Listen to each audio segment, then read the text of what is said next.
Moebi, Ya. demo di Indonesia tuh udah sering banget terjadi kan. Apalagi buruh-buruh di Indonesia.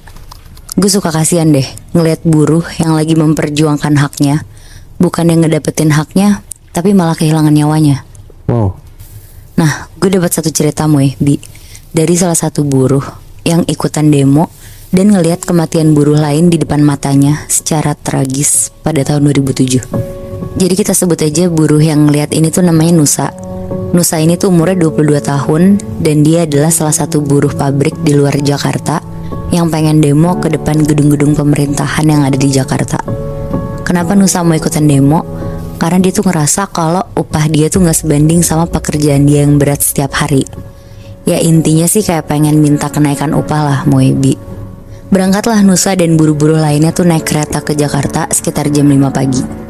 Buruh-buruh yang lain tuh semangat banget tuh buat ikutan demo. Sampai Jakarta sekitar jam 7 pagi, langsung tuh jalan kaki ke salah satu gedung pemerintahan. Pas sampai, mereka langsung demo, teriak-teriakan, pakai spanduk yang dicoret-coret gitu. Heboh banget pokoknya. Nah, yang bikin Nusa kaget tuh, ternyata ada buruh lainnya yang makin lama tuh makin banyak nambahnya. Karena udah bukan dari pabrik dia aja, tapi dari banyak pabrik juga datang. Demo bareng. Nah, si Nusa yang ngerasa kecapean, dia berusaha keluar dari kerumunan buat beli minum di belakang. Tapi dia kedorong-dorong terus Moebi sama buruh-buruh yang lainnya.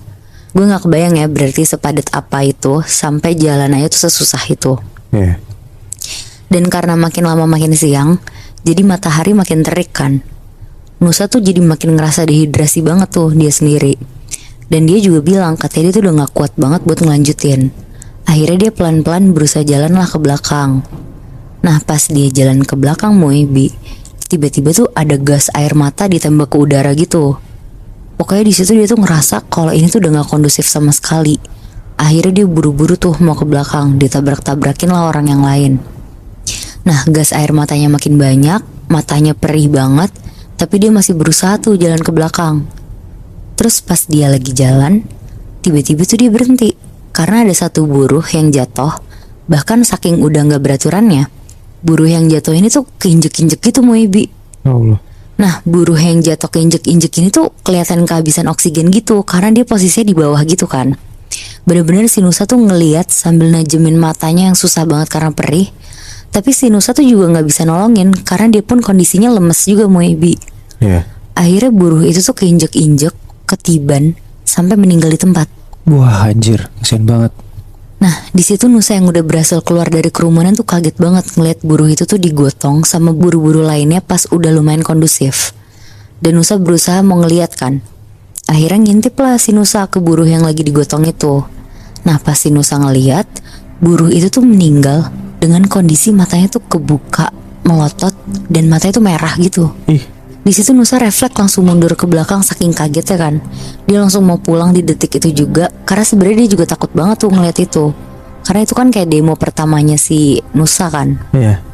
Nah selama perjalanan pulang di kereta, Nusa tuh bengong kepikiran sama buruh yang dia lihat di depan matanya tadi. Dari masih hidup sampai sekarat dan akhirnya meninggal tuh benar-benar disaksiin sama si Nusa kan. Si Nusa juga masih inget tuh dengan jelas mukanya buruh ini tuh kayak apa. Sampai akhirnya dia pulang ke kosannya dia. Begitu sampai dia mandi, bersih-bersih, dan dia tidur-tiduran di kasur kosannya. Tapi ya lagi-lagi dia masih kebayang sama kejadian tadi. Cuma si Nusa berusaha ngedistract lah dengan cara nonton TV. Akhirnya Nusa tuh sampai ketiduran lah di situ. Nah pas dia ketiduran, tiba-tiba dia tuh kebangun sama suara azan maghrib. Dia kaget banget tuh, terus langsung cepet-cepet bangun dan niatnya tuh mau beli nasi goreng untuk makan malamnya dia. Siap-siap tuh dia cuci muka ke kamar mandi, dia cuci muka di ember kamar mandinya. Dan pas lagi pakai sabun cuci muka, berarti dia merem kan nih posisinya. Nah pas dia lagi merem, Nusa tuh ngerasa merinding banget satu badan. Terus pikiran dia tuh kemana-mana langsung kan. Cepet-cepet lah dia basahin mukanya pakai air. Pas mukanya selesai dibasahin, Nusa tuh kaget banget. Di lehernya dia kayak ada hembusan nafas gitu. Langsung berhenti tuh, dia gak bisa gerak saking takutnya. Dan pas dia nengok ke belakang, untungnya gak ada apa-apa di situ. Akhirnya keluarlah dia dari kamar mandi. Nusa langsung cepet-cepet ganti baju dan pergi ke tukang nasi goreng di dekat kosannya dia. Pas sampai, Ternyata tukang nasi gorengnya itu tutup. Ada tukang sate yang jualan. Akhirnya karena Nusa lapar, ya udah tuh dia langsung beli satenya aja. Dia duduk terus bilang ke abangnya, "Bang, 1 porsi pakai lontong ya." Nah sambil duduk dia ngeliatin tuh satenya dibakar. Asap sate kalau lagi dibakar kan ngebul banget ya Muibi.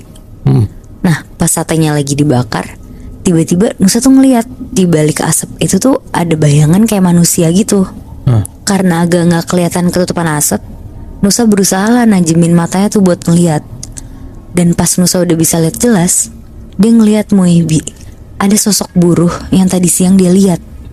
Buruhnya ini tuh ngeliatin Nusa dengan bola mata yang ditenteng di tangan kanannya. Anjir. Di situ Nusa kaget banget, dia langsung buang muka dan istighfar sendiri. Ini buruh yang meninggal di tempat itu? Iya bener Bi. Wah anjir. Gak lama satenya jadi, dia langsung ngambil tuh. Dia bayar, balik ke kosan.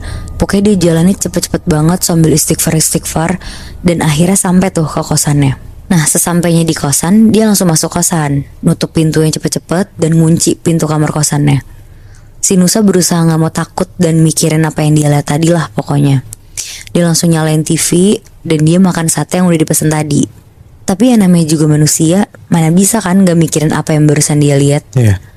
Lumayan kepikiran tuh si Nusa di situ. Ibaratnya kayak kenapa dia dihantuin sama buruh itu. Iya.